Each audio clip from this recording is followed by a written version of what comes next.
In Doha this morning, Secretary of State Antony Blinken addressed the humanitarian crisis in Gaza. Efforts to get humanitarian aid into Gaza are complicated by the fact that Hamas continues to use innocent civilians as human shields and is reportedly blocking roads to prevent Palestinians from moving to southern Gaza out of harm's way. Civilians, of course, should not be the target of military operations. They are not the target of Israeli operations. They are very deliberately the target of Hamas's actions. My next guest argues that for Israel, this war will be unlike any other war that they have fought. Writing in The Atlantic, he points out that at the time of the 1973 Yom Kippur War with Egypt, that country's president sought peace. Hamas's leaders, though, right now seek genocide. This war will at best conclude with Hamas's uprooting from Gaza and almost certainly its leaders' deaths. Joining us now is former Israeli ambassador to the U.S. and former member of the Knesset, Michael Oren. Ambassador, thank you for joining us. If Israel is successful in uprooting Hamas and killing its leaders, and there's some argument that it will be quite difficult and could potentially not happen, but if they are successful, what takes its place? Well, you can kill Hamas leaders, you can uproot Hamas, but you can't kill the idea of Hamas. And I want to be very clear about that. And the idea of Hamas is the same idea behind ISIS, behind Al-Qaeda. This is the idea of destroying Israel only in the very first stage. It's conquering the entire Middle East and eventually the world and transforming it into a global caliphate. That is the ideology or the theology which links all of these groups. That cannot be achieved by military means. It can't be achieved by military means in Iraq. It can't be achieved by military means in Gaza. We can gain security, certainly by uprooting Hamas and, our soldiers going alley, tunnel to tunnel. They're deeply embedded underground and removing the missiles and removing the offensive capabilities of Hamas. But Hamas will spring up again. It'll spring up again, not just in Gaza or, say, in Judea and Samaria. It'll spring out elsewhere in the Middle East. And to combat that will require a very long-term concerted effort by democracies, by other like-minded countries in the world to invest in development, to invest in education, to provide a worldview which is nonviolent and tolerant, particularly to young people throughout the entire Middle East. I've been involved with these processes for almost 20 years. Unfortunately, no one has taken them very, very seriously. We've, the military option is only the first option. It's not the last. That sounds right. It's something that America has been trying to do or was trying to do around the Middle East. It doesn't work. It hasn't worked without the full support of Middle Eastern countries to directly help. And they're not all friends.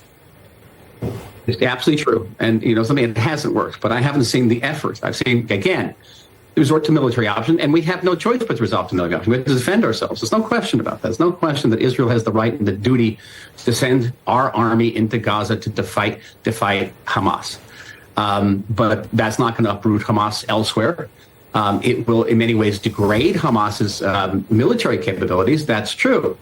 But the idea is still going to be there. And it's going to threaten not just Israel, it's going to threaten all of civilization. And make no mistake about it, the battle that we are fighting in Gaza today is not just about Gaza. It's not even maybe principally about Gaza. It's about fighting for a civilization against an idea that is antithetical to everything that civilization stands for. And we have to internalize it and understand that that is the nature of the battle. It's not just Hamas, though. It's Hezbollah. It's Iran-backed militias in Syria. It's Iran itself. Oh, we're up against it. Don't make a mistake. It is very formidable. This is not a small caliber enemy. It is a very major enemy, very major. And it's antithetical. It's antithetical to everything this station stands for, everything you stand for, everything that I cherish here, we cherish in Israel, our liberties, our democracy, with all the, the fractiousness about it, and it's the very fractious democracy, as you know, our children's rights, women's rights, gay rights, all of these rights. This is antithetical. And we have to be aware of that. And it's very important because people want to distinguish Hamas from all these other heinous ideologies and these heinous organizations, but they're not. Go be a gay person in Gaza. Go be a trans person in Gaza. See what happens to you. If you're a woman who wants to, go out on a date with somebody, really, that kind of thing.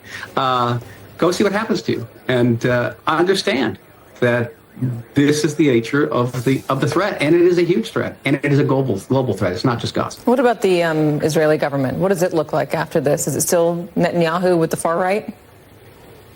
Like we're always saying, it's too early to start pointing fingers. After every war, again, I'm going to put on my historian's hat here. We've had wars that have been less successful. Certainly the Yom Kippur War was perceived that way.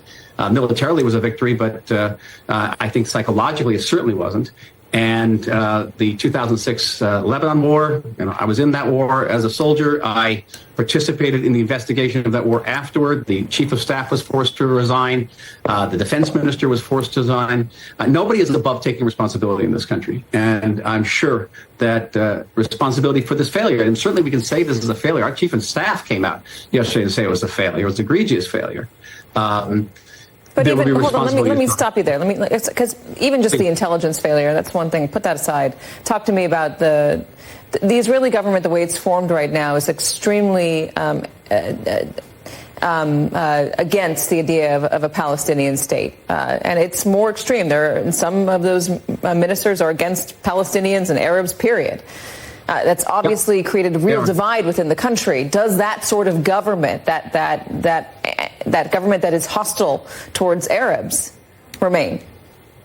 Right now, Katie, we have a national unity government, which has also elements. You have a national unity war cabinet.